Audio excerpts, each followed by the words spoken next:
ఎలిగేడు మండల కేంద్రంలో ప్రాథమిక వ్యవసాయ సహకార సంఘ సర్వసభ్య సమావేశం నిర్వహించారు. Single window chairman Gopu Vijayabhaskar Reddy. ఈ కార్యక్రమానికి ముఖ్య అతిథిగా పెద్దపల్లి ఎమ్మెల్యే చింతకుంట విజయరమణారావు పాల్గొన్నారు. ఎమ్మెల్యే చింతకుంట విజయరమణారావు మీడియాతో మాట్లాడుతూ ఎలిగేడు మండల కేంద్రంలో ప్రాథమిక వ్యవసాయ సహకార సంఘ సర్వసభ్య సమావేశము శుక్రవారం రోజున 12 గంటల ప్రాంతంలో నిర్వహించారు. ఈ సమావేశం 133వ సమావేశం. సంఘం ఏర్పడినప్పటి నుండి ఎలిగేడు మండల కేంద్రంలో అలాగే పలు గ్రామాలలో ఎన్నో అభివృద్ధి పనులు చేశారని ఎమ్మెల్యే చింతకుంట విజయరమణారావు అన్నారు.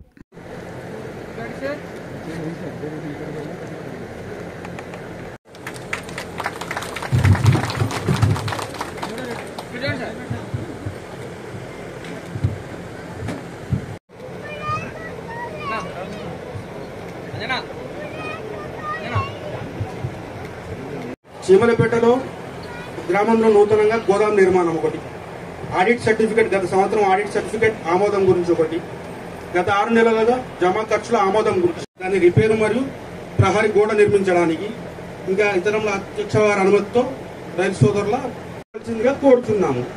మా యొక్క సంఘ పాలకవర్గ సహాయంతో ప్రస్తుతం మా సంఘం రైతుల స్వల్పకాలిక అనుమానం ఉంటే రైతుల నుంచి మాట్లాడాల్సిందిగా కోరుతున్నాం.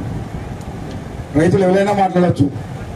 మీ యొక్క అమూల్యమైన సూచన సలహాలు ఇచ్చేది ఉంటే మేము వాటిని స్వీకరించి వెరిఫై చేసుకుంటాం.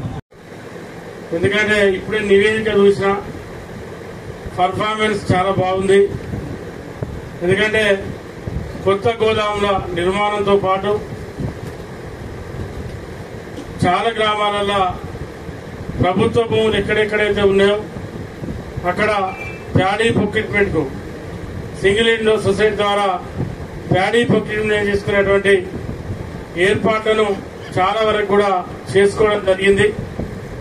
మరి ఈ సందర్భంగా పాలక వర్గానికి ప్రత్యేకంగా ధన్యవాదాలు, కృతజ్ఞతలు తెలియజేసుకుంటూ మరి వారు ఇక్కడటువంటి మా రైతు సోదరులకు కానీ రైతు సోదరీమణులకు కానీ మన ప్రభుత్వం వచ్చిన తర్వాత, ప్రజాప్రభుత్వం వచ్చిన తర్వాత, రైతు ప్రభుత్వం ఏర్పడిన తర్వాత ఈ రాష్ట్రంలో రేవంత్ రెడ్డి గారు ముఖ్యమంత్రిగా ప్రమాణ స్వీకారం చేసిన తర్వాత ఆనాడు సంవత్సరం కన్నా ముందు 14-15 నెలల కింద ఆనాడు హన్మకొండ వరంగల్లో జరిగినటువంటి రైతు డిక్లరేషన్ సభలో రాహుల్ గాంధీ గారి సమక్షంలో రేవంత్ రెడ్డి గారు పిసిసి అధ్యక్షుడిగా ఆ రోజు రైతులకు 2 లక్షల వరకు ఏకకాలంలో రుణమాఫీ చేస్తామని చెప్పి ఆనాడు కాంగ్రెస్ పార్టీ చెప్పి మాట ఇవ్వడం జరిగింది.